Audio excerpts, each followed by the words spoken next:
They tell you that you are lonely. They tell you that you are a tragedy waiting to happen because you sit in a quiet house with no one to manage but yourself. But let us be honest for a moment. They are not afraid that you are lonely. They are afraid of your freedom. Society looks at a man in his 60s who has opted out of the dating game and they see a glitch in the matrix. They see a man who has stopped paying the invisible tax that keeps the gears of social expectation turning. Every time a family member asks why you are not putting yourself back out there, they are not asking out of concern for your happiness. They asking because your contentment in solitude is a direct indictment of the cages they are still living in. If you can be happy, stable, and fulfilled without the constant management of a partner's internal weather, then what does that say about the compromises they make every single day? Your peace is not a lack of connection. Your peace is a hard-won victory. And today, we are going to do the math that the world hopes you never calculate. We are going to look at the lie of loneliness and replace it with the truth of ownership. Why does the world need you to be in a relationship?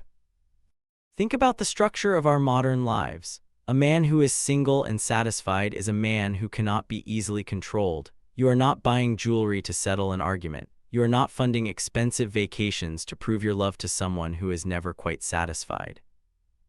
You are not paying for a larger house than you need just to accommodate the aesthetic preferences of a partner. A single man with a clear head is a dangerous variable in a consumerist society. You have reclaimed your most valuable resource, your attention. When you were younger, you were driven by biology to seek partnership at any cost. You ignored the red flags because the chemistry in your brain told you that being alone was the ultimate failure. But now, the fog has lifted. Your family feels uncomfortable because your choice forces them to look at their own choices. The married men you know are often the loudest voices telling you to find someone. Have you ever noticed how exhausted they look while they say it? They are walking on eggshells in their own kitchens, managing moods they didn't create, and they want you back in the trenches with them. Misery loves company, but more importantly, it loves validation. If you stay single and thrive, you prove that the trenches were optional all along. Let us talk about the invisible tax of the modern relationship. It is not just the money, though that is a significant part of the equation. It is the emotional labor. For decades, you were the shock absorber for everyone else's stress. You were the one who had to stay calm when she was upset. You were the one who had to fix the problems, even the ones you didn't cause. You became a professional at reading the temperature of a room before you even stepped inside. Was it a good day or a bad day? Do I need to apologize for something I don't even remember doing? That constant state of low-level vigilance is a poison to the male nervous system. And now that you have tasted life without it, you realize how heavy that weight actually was. You wake up and the house is quiet. There is no one to judge how you make your coffee. There is no one to ask why you are wearing that shirt or why you haven't fixed the fence yet. Your time belongs to you for the first time in perhaps 40 years. Society calls this a crisis. I call it a promotion. The math of the second marriage or the late-life relationship is almost always a net loss for the man. In your 60s, you are not looking for someone to build a future with in the same way you were at 25. The building phase is over. You have built your career, you have built your retirement, and you have built your character. When you enter the dating market now, you are bringing a lifetime of assets to the table. What is the other side bringing? Often, they are bringing a list of requirements. They want a man who is financially stable, which is a polite way of saying they want to secure their own retirement at your expense. They want a man who is emotionally available, which usually means someone who will absorb their baggage without complaint. They want you to audition for a role that offers very little return on your investment. Think about the modern dating app experience for a man of your age. You are competing with hundreds of others for the attention of women who often have not done the work to heal from their own pasts. They blame men for everything that went wrong in their lives and then expect you to pay the bill for it. You are 65 years old. You have proven your value to the world. Why are you auditioning for anyone? The dignity of your current life is worth more than the crumbs of companionship offered by someone who views you as a utility. Let us discuss the biological gift that no one talks about. The decline of testosterone is often presented as a medical problem to be solved, but for the man seeking peace, it is a superpower. When you were young, your hormones hijacked your logic. You stayed in bad relationships because your body demanded intimacy. You tolerated disrespect because you were driven by a biological urge to pursue. Now that urge has quieted. You can look at a woman and see her for who she actually is, not who your hormones want her to be.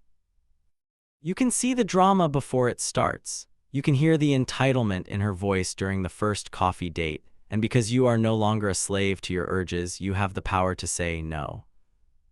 You can choose a quiet evening with a book over a stressful night with a person who drains your energy. That is not bitterness. That is the ultimate form of self-respect. Your health is likely improving because the source of chronic stress has been removed.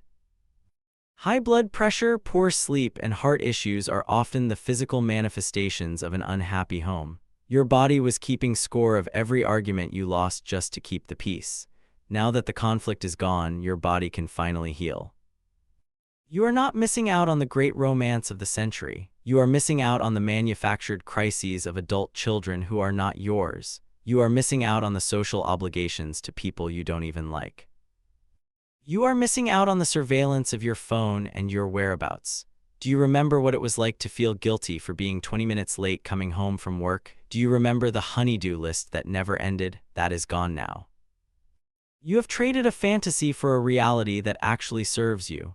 Women often don't understand this choice because they view intimacy as the ultimate prize. They think you are broken because you aren't hunting for a partner. They think if they find the right way to present themselves, you will change your mind. But they are talking to a man who has already seen the movie. You know how it ends. You know that even the best relationship requires a surrender of a massive part of your autonomy, and you have decided that the price of admission is too high. You are not waiting for a unicorn. You have simply realized that even a perfect woman is still a person with needs, moods, and expectations, and you are officially retired from the business of meeting someone else's expectations. This is what ownership looks like. You own your mornings, you own your money, you own your silence. If you want to spend your entire weekend working on a project in the garage, you do it. If you want to eat steak 3 nights in a row, there is no one there to lecture you about your cholesterol. If you want to sit in total silence for 4 hours, that is your right. People will call this lonely because they cannot imagine a life without external validation. But you know the truth. Solitude is the place where you finally get to meet yourself.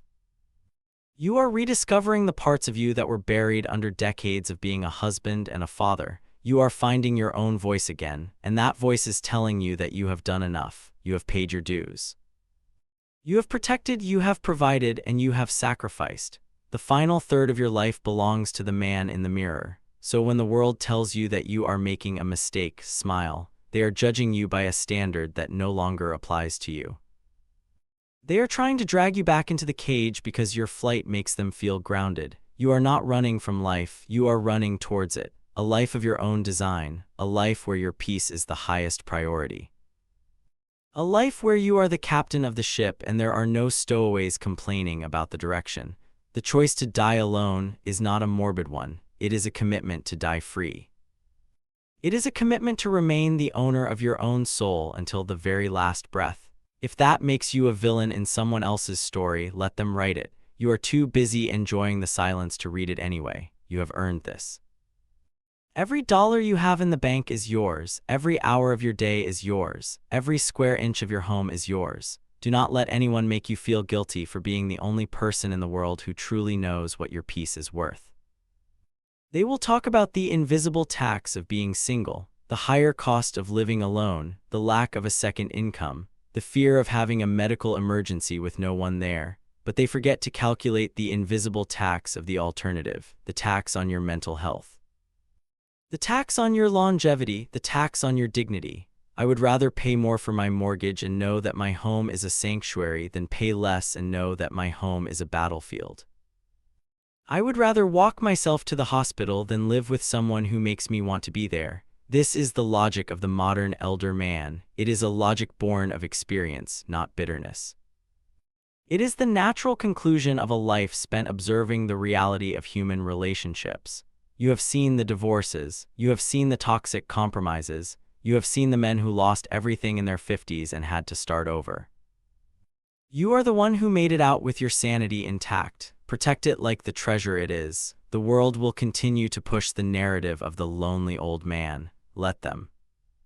While they are busy feeling sorry for you, you will be busy living the most authentic version of your life. You are not a tragedy. You are a pioneer. You are showing the generations behind you that a man's value is not tied to his utility to a woman. You are showing them that peace is a valid destination, and that being alone is not a failure of character, but a triumph of wisdom. You remember the 25-year-old version of yourself? He was full of fire and desperation. He would have done anything for a smile from a pretty girl. He would have signed any contract just to feel a moment of belonging. Look at him with compassion, but do not let him drive the car anymore. He didn't know what you know. He hadn't felt the exhaustion of 20 years of being the rock that everyone else stood on until the rock started to crumble. He hadn't seen how quickly the teamwork disappears when the money gets tight or the health starts to fail. You are the wiser version of that man. And your wisdom has led you to this quiet room. This quiet room is the prize. It is the finish line of a marathon you didn't even realize you were running. So breathe in the silence. It is the sound of a life that no longer requires an apology. It is the sound of a man who has finally come home to himself. You are not wrong for walking away. You are not wrong for doing the math. You are simply finished with the game. And there is nothing more powerful than a man who has nothing left to prove to anyone. The next time you are sitting alone and that small voice of social conditioning tries to make you feel like you are missing out, ask yourself one question. What exactly am I missing? Am I missing the arguments? Am I missing the negotiations? Am I missing the subtle criticisms? Am I missing the financial drain? The answer will always be the same. You are missing nothing that is worth more than what you have right now. You have built an oasis. Don't let anyone convince you that it's a desert. You are the master of your own domain. You are the king of a country with a population of 1, and that is the only kingdom where the ruler is actually at peace. Society needs the myth of the lonely man to keep everyone else in line. Without that myth, the entire structure of modern dating and marriage would collapse under the weight of its own bad ROI. If men realized that being single at 65 was actually a luxury, they would stop settling for relationships that diminish them. You are the living proof that the myth is a lie. You are the evidence that freedom is better than companionship at any cost. So own your mornings. Savor your coffee in the silence. Watch the sunset without having to explain why you are quiet. Spend your money on the tools and the trips that make you feel alive. And when people ask you how you are doing, tell them the truth. Tell them you have never been better, because for the first time in your life, you are not living for a we. You are finally, gloriously living for a me, and that is not selfish. That is justice. That is the reward for a life well lived. Stay free. Stay at peace and never apologize for choosing yourself. The math is in your favor, the silence is your friend, and the rest of your life is yours to spend exactly as you see fit. You have earned every minute of it. Welcome to the oasis. You are exactly where you are supposed to be. The world can keep its drama. You will keep your peace. And that is the best deal a man will ever make.